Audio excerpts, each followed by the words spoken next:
Today I'm going to show you how I do a water change. There's tons of ways from the bucket to the python. However, my method uses PVC. This is nothing extraordinarily new. I'm just going to show you how I do it so maybe you can have some ideas as well. The crux of all this is a hose. You need a hose no matter what method you're going to use. This is a 25-foot hose. It's an NSF, which means it's food safe and sanitary. I chose this for my aquarium because I don't want to have any mold inhibitors or mildew inhibitors like a regular garden hose might have. The next thing you're going to need is a 3/4 inch ball valve that's threaded on both sides. The reason you want to thread it is because this is a relatively expensive piece of PVC, and you can always change the fittings to whatever you need them to be. On the side going to the exit, you're going to want to have a threaded female hose adapter. That way you can connect your hose.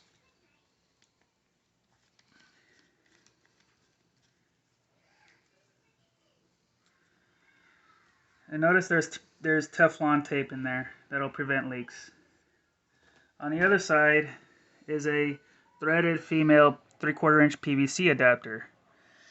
This will attach to a 3/4 inch PVC piece, which is also connected to a 45-degree PVC elbow, which has another PVC pipe piece 3/4 inch. So we'll connect that. The reason you want a 45 is for maneuverability. Too many 90s and it's cumbersome. From there, we're going to attach a 90-degree PVC elbow and then another 3/4 inch PVC pipe piece and then another 90-degree elbow.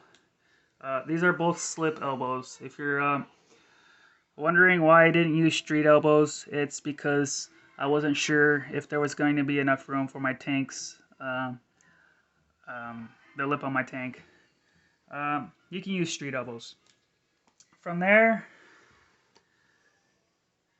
as you can see, this is starting to take shape, and this piece right here is going to go in the tank. Now this is the long piece that I have. However, you can make various size pieces, something like this, something like this, something like this, depending on how much you want to drain your tank. I usually do about a 60% water change a week because my tank is heavily stocked and will build up nitrates to about 40 to 60 parts per million, and I want to make sure I get as much water out as I can. So this is the piece this is the completed water change apparatus. From here, we're going to start the siphon. So this is a 25-foot hose. I recommend getting as short a hose as you need because a very long hose is not very maneuverable. So I'm going to drain this directly into my bathtub, as you can see, and we're going to go into my tank.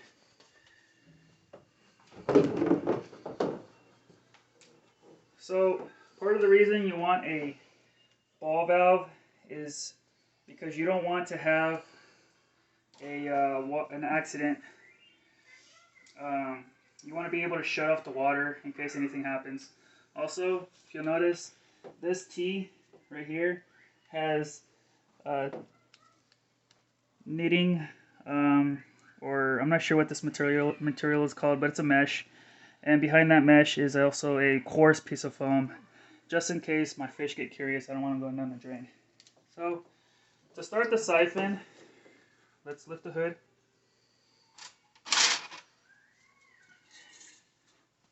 To start the siphon, we're going to dip the entire apparatus into the tank. Hose as well. We're going to try to get as much hose as we can to get water into that hose. Then we're going to pinch that hose. Now we're going to take the hose out and set it up for... There we go. Now, if we did this correctly, water should be coming out of that hose in the bathtub. Let's take a look. And as you can hear, water is coming out. So that's how I drain my tank.